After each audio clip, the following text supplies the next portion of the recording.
Hi, my name is Devin, and this is my crazy, wild, and generally wonderful family.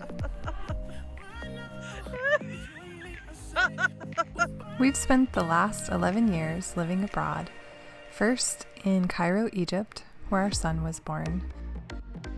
And then we moved to one of the most beautiful cities in the world, Moscow, Russia, where our daughter was born.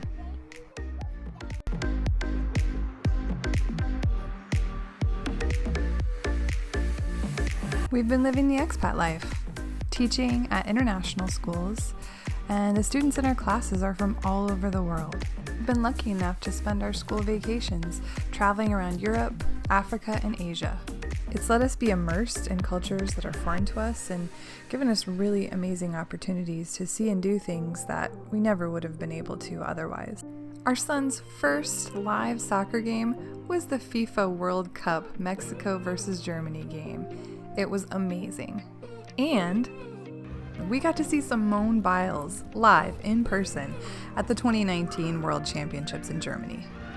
It's a really unique lifestyle. I mean, we still go grocery shopping. We just do it in a store where we can't read most of the packages. We go to work, we go to school. We do all the normal, mundane things that are part of everybody's day, no matter where they live. Though I've got to say, the view on our commute to work has been pretty spectacular.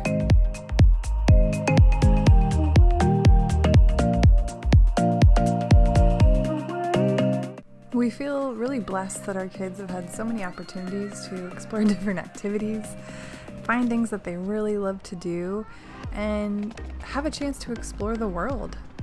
It's called being a third culture kid. Even though we're all American, our kids have never lived in America before. They've learned to be flexible and to adapt to the cultures and the people wherever we're visiting or wherever we're living. We've learned to embrace life in the city. The winters in Moscow are pretty cold and snowy, but there's really a lot of fun things to do outside. We've taken that part of the Russian culture to heart, and we've really tried to find ways to have fun.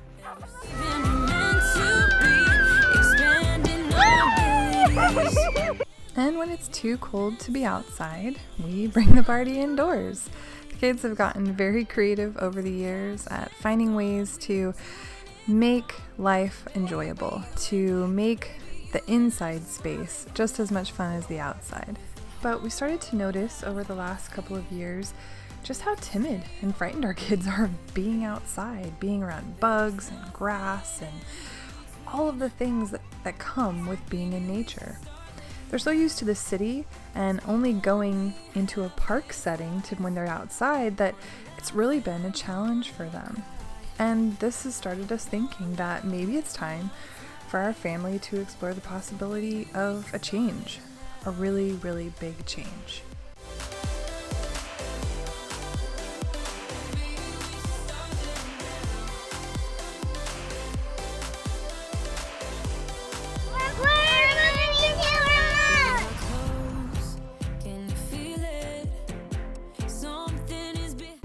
So I imagine it's really easy to wonder, why are we leaving all this? I mean, look where I'm at.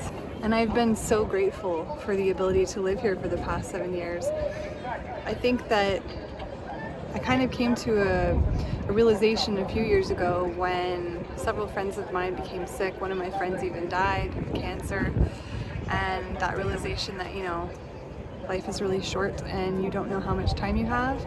And the more I thought about the time that I was living right now, the time that I was spending, I didn't feel like I was living my best life. I didn't feel like this was the best me. I kind of felt like I was just getting by. And while this is a gorgeous place to live and we've had amazing, amazing privileges and amazing opportunities, I wanted more. I wanted more control over my day. I wanted the ability to have an outside part of my life. I wanted my children to not be afraid of grass, to not be afraid of bugs, to understand that there's more to life than getting up, going to school, coming home and going to bed. And that's kind of where I felt like we were at. We reached a point where we decided that we were ready to make a change. So what does this mean for the future of our family? Well, one of the biggest changes is that we're moving back to the States. We found the perfect place to live, a 30-acre farm in Vermont, which we bought sight unseen, and we can't wait to go explore it together. So that's going to be our first big adventure, just to put feet on the ground and go to Vermont and see what it is that we've bought. The plan is for the kids to get time exploring our new property.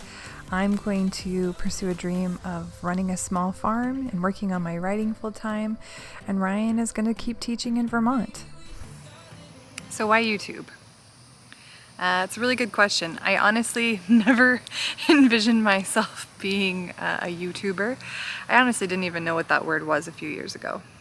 But as I started doing research and finding out information to help me when it came to starting this type of lifestyle and trying to learn about what it would take to pursue my dreams of owning a small farm and having dairy goats and pigs and chickens, YouTube has been an amazing resource for me. I have learned so much from people who have put their lives online and who have shared their wisdom and their information, and I've really been blown away with how much you can get out of watching videos, seeing what other people are doing, and let's be honest, this is going to be really, really entertaining.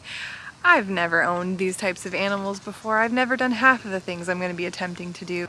I think it's going to be a great way to have a memory for our family of this brand new adventure and share it with our friends and our family.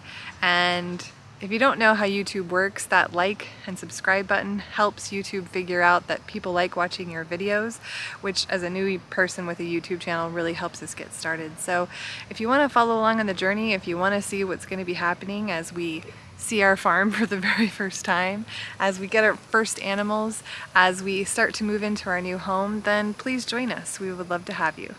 Welcome to A Farm of Her Own.